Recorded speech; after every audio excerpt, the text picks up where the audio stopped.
It was a profound experience. It's called hunger. Really, UTD guided me towards internal audit.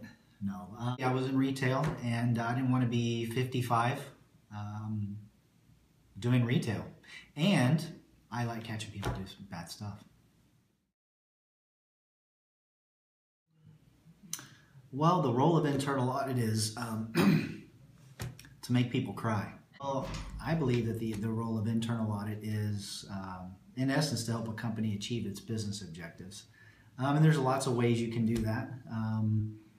A lot of times it's making a lot of people mad.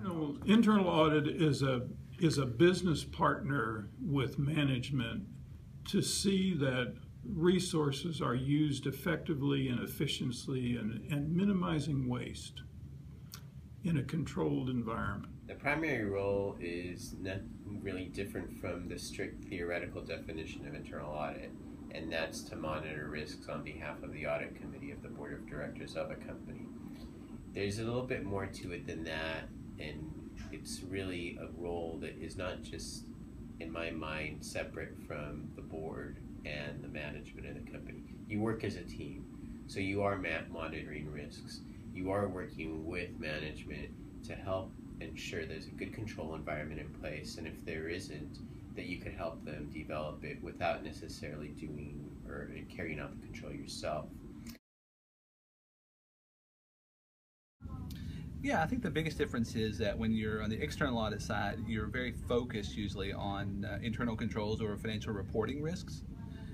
So it's a very focused effort. Those are the controls you're looking at. Those are the controls you're testing. When you're on the internal audit side, it's very different. It's much more broad. You're looking at financial risks. You're looking at operational risks. You're looking at regulatory risks. So you get to look at a lot more things, but you have to consider a lot more things too than when you're on the external audit side.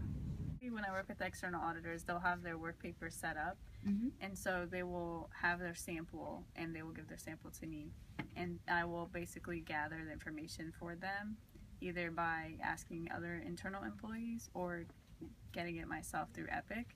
It's our clinical system that we use, and so depending on what they're testing, I will go ahead and gather all that information, and then if they have follow-up questions, then I will also reach back out to our internal employees that are specialized in that area and give them their response. Okay. Professional skepticism, because as an internal auditor, you have to challenge the work that's done by your own people, by your own company.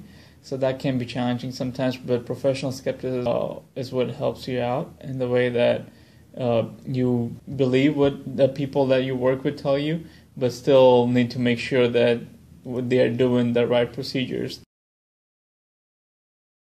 I think that it's difficult for organizations to exist without some sort of internal audit function. It might not necessarily be a full internal audit department, depending on the company and their size and what their needs are.